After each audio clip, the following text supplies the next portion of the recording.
Dave had gone to the bar to drown his sorrows after a tough day at work. He was a successful businessman, but his success came at a price. His job was stressful and it was taking a toll on his mental health. He had become paranoid, constantly looking over his shoulder, feeling like someone was watching him. As he sat at the bar, nursing his drink, he noticed a man sitting next to him. The man introduced himself as Rob. Rob was handsome, well-dressed, and exuded an air of confidence. Dave was immediately drawn to him, and the two men started a conversation.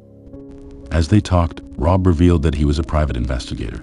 He explained that his job was to follow people and gather information about them. Suddenly, all of Dave's fears were validated.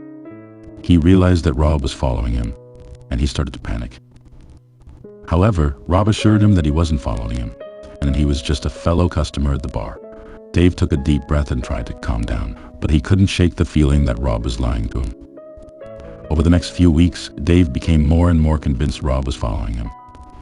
He noticed that he kept seeing Rob wherever he went, in the coffee shop, at the gym, even at his office. And no matter how fast he drove, Rob would always seem to be driving right behind him. Dave's friends and family tried to reassure him that he was just imagining things, but he was sure that Rob was stalking him. He couldn't shake the feeling that Rob was watching him, waiting for the perfect moment to strike. As the paranoia continued to consume him, Dave's behavior became more and more erratic. He started sleeping with a gun under his pillow. He would constantly check all the locks on his windows and doors. He even installed security cameras all over his home, convinced that Rob was watching him from somewhere. But no matter how many precautions Dave took, he couldn't escape his fear. He became convinced that Rob was coming for him, and that he was going to hurt him, or even kill him. Dave's paranoia had reached a breaking point. He was convinced that Rob was following him. He decided it was time to confront him. He waited until night, when he knew that Rob would be home. He put on his ski mask and crept towards Rob's house, his heart pounding in his chest.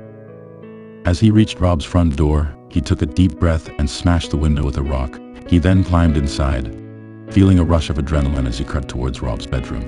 He could hear Rob snoring softly in his bed. Dave approached the bed, his gun in hand, ready to face the man who had been stalking him. But as he got closer, something strange happened. Rob opened his eyes and stood up, as if he'd been waiting for Dave to arrive. Dave froze in shock, his heart racing, as he realized that his worst fears had come true.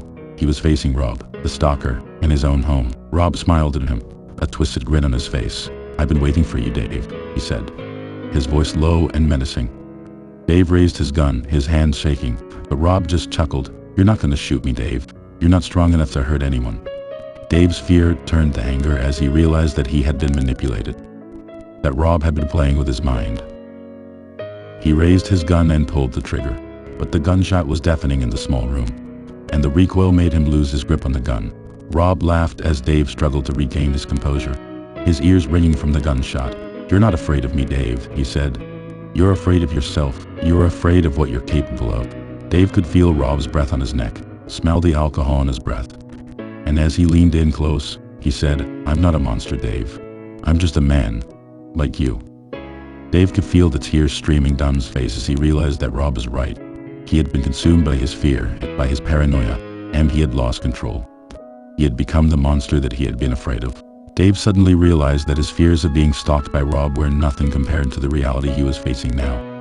He was face to face with the man he thought had been following him, in the man's own home. He knew there was no way out, no way to escape. Rob's eyes seemed to flicker with something dark and disturbing. His smile grew wider and more twisted, revealing sharp teeth. "You're right, Dave," he said, his voice low and menacing. "I'm not a monster. I am a man. But I am a man who has gone too far." Dave froze, terrified beyond anything he had ever experienced before. He tried to scream, but his voice caught in his throat. It was as if all the air had been sucked out of the room. Rob started to laugh, a deep, hollow laugh that seemed to echo off the walls. "You see, Dave," he said, beating in close, "I am not the monster you fear. I am the man who created the monster."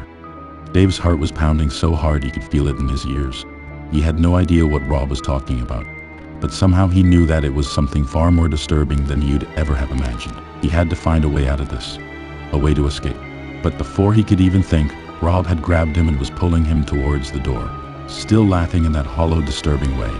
Dave struggled, but Rob was so much stronger than he was. He felt like he was being dragged into the darkness, into some kind of hell. As he was being pulled to the doorway, something flashed in Dave's ear. It was a sound, a low rumbling that seemed to come from deep within the house.